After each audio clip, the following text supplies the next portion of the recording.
Greetings, literature students. I'm going to try and condense Acts 3 and 4 of the Cherry Orchard into this first video and make the second video more about how we finish the class, and that includes the drama paper and the final exam in a week or so, and I'll do that on the second video. So by Act 3 you should be fully invested in the drama, and Act 3 itself really ramps up all the little anxieties in the play. So there's a heightening of suspense, beginning with the night of the auction. Of course, the Ravenskys, Lubyov has a party. She can't afford it, but she has a party, and we learn that Gaev, who by now we realize is sort of a doddering old man who doesn't seem to be able to get anything done, is expected to buy the estate from money that he accrued from Anya's grandmother, money that she loans him, and he and Lopakin don't appear, which of course just ramps up the anxiety among the family members and servants of the house. All the little subplots are also tensing up as well. Varya, who we know is expecting a proposal from Lopakin the whole play, starts to doubt that he will ever propose to her because he just seems so preoccupied with business. And of course we know as the viewer that that is exactly the case. He's monomaniacal. He only thinks really about one thing. And she starts to think that if only she could have some money, she would be able to get out of this situation intact. But of course, all of the different members, particularly the minor characters of the play, are now starting to think about what's going to happen in the future if this estate is sold. And none of them seem to have very concrete ideas about what that future will hold, except for maybe Trofimov, the student, who has some idea about the future of Russia that they're embarking on, even though those ideas are somewhat vague and just basically philosophical and not very practical. And of course he has roped Anya into that future as well. So we have this sort of tightening of tensions in the play, and then Act 4 comes when everything sort of unravels in front of us, and then we have that really remarkable ending. The play is very famous for how it ends, and I won't give off a spoiler here. I will just say that it ends with a minor character, which is very symbolic of what's going on in the history of Russia at this particular period. So Lubyov, in her anxiety, wants to hear the auction results, and at this point she tells Trofimov, who's become a bit of a confidant to Anya and her mother, about the backstory with her lover in Paris that we've had little bits of up to this point. And we learn that this lover, which is one of many for Lubyov, is severely ill in Paris and wants her to come back and take care of him. We get the sense from the dialogue, though, that he's a bit of a user and has taken advantage of her in the past, and maybe is a major factor why her financial situation is falling apart. Of course, Trofimov, the idealist, Peter, the idealist, the student, dismisses all this, saying it means nothing, the auction result means nothing, and she should have been thinking about the future, which is going to be a different type of future, not an aristocratic future like she's had in the past. And, obviously tells her to ignore this lover, this man that's robbed her, used her, and that she responds to that with anger, because obviously she is delusional, and that's what this whole play is about. Some interesting little things happen in this play. The old servant Fears, who has a very small but significant role, comments about the quality of guest at the party. They used to attract barons and counts and people, high society people, and now the people that are showing up are your baser elements of society. So you get this a vision of societal change just in the comments of this old servant who wants to cling to his servant status and not be liberated, as the Tsar of Russia enacted in the period before the play. So we have this more tension building up as the party starts, a party that shouldn't be happening because obviously there is no more money, so they're living on credit. Lopakin and Gaev, two very different male characters, show up at the party, but we don't get the reveal right away. The playwright keeps the tension going.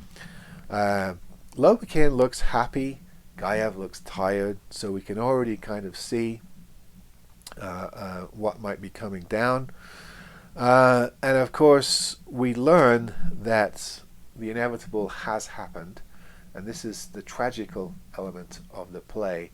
Tragedy is not precisely what happens to tragic characters, it's the fact they can't change their fate.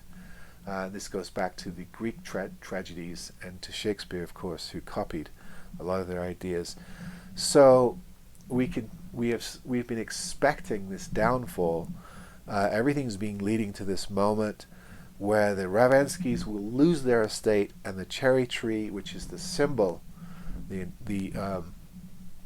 main symbol of the play, will be cut down to make space for the villas, the holiday villas that Lopakin wants to put in. And of course Lopakin is elated because he was a serf. His father was a serf. He was a serf on this very property, which he has now taken over and pushed out the aristocrats.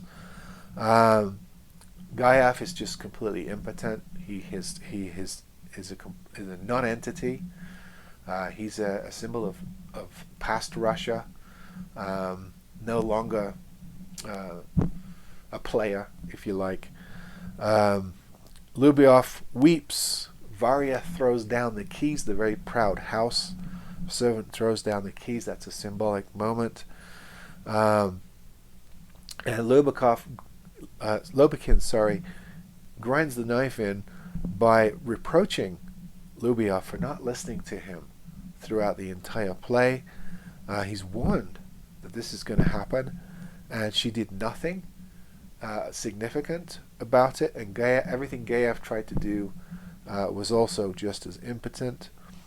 And even though he concedes that the cherry orchard is the most beautiful place in the world, it has to go, because the new Russia is not a romantic Russia. It's not a Tsarist Russia.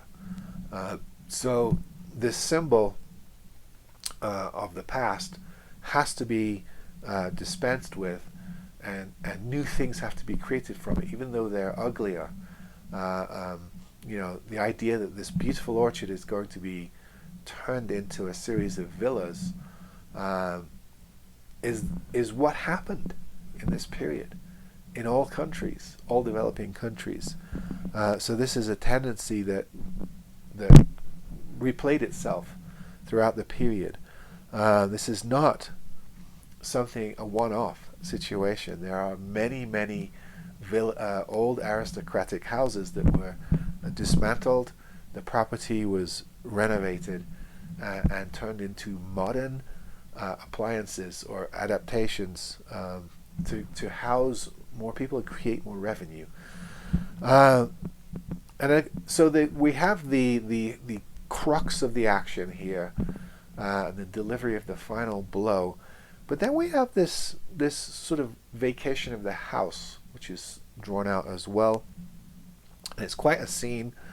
Lopakin offers a loan to Trofimov, who of course rejects it on principle. Anya, Varya, and Lubyov are all concerned about Fiers, the servant, and whether he's become ill, and they don't know if he's gone to the hospital or not. Yashev confirms that he has. And so they assume that that's what happened. We suspect anything coming out of Yashev's mouth is not to be trusted, though. He's obviously got ulterior motives for everything. And this is further enhanced when Dunyasha cries about her separation from him, because he's going with the family to Paris and she's being left behind.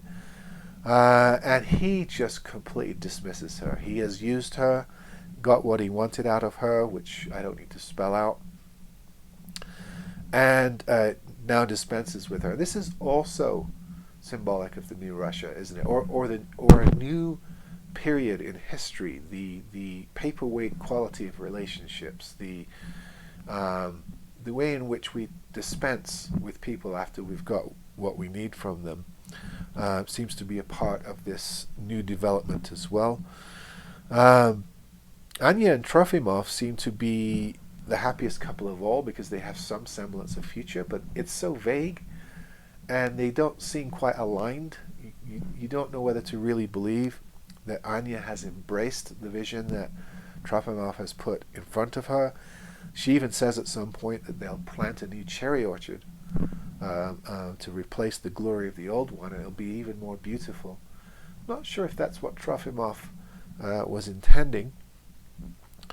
And then of course Charlotta is worried about her returning to her orphan past. So there are a lot of anxieties about what this is going to do. Remember, this is a system. This is a hierarchy that has been concretized for hundreds of years, suddenly blown up. And it'll be further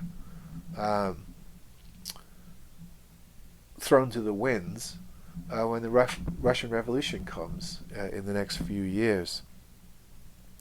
And then we have the ending, which I won't give away, but it's a very forlorn and final scene,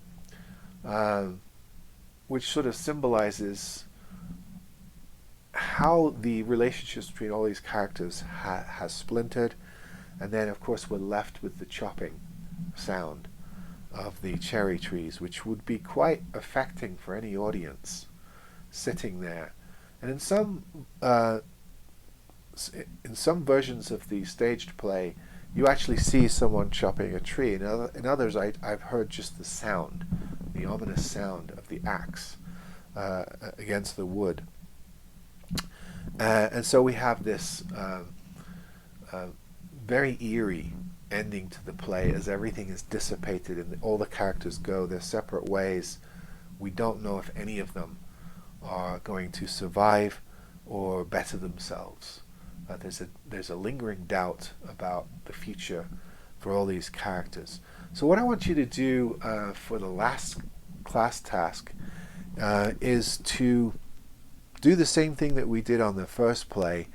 Find a speech that is attached to a theme and a symbol for a particular character. And I've given you all two characters because there's so many characters in the play. Tyler, why don't you do Lopakin and Varia? Okay. Angel, how about Gayav and Dunyasha? Shiraz, how about Lubyov and Fears? Aaron, how about Anya and Trofimov? That covers most of the main characters in the play.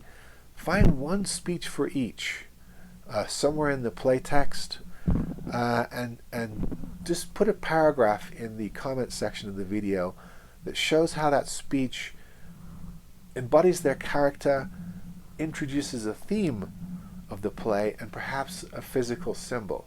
And don't include the cherry orchard, something else within the play that is a physical symbol attached to a particular character. Put that in the comments, and this will be our last class task for this course. I'll be back with the video on the drama paper in the final. See you then.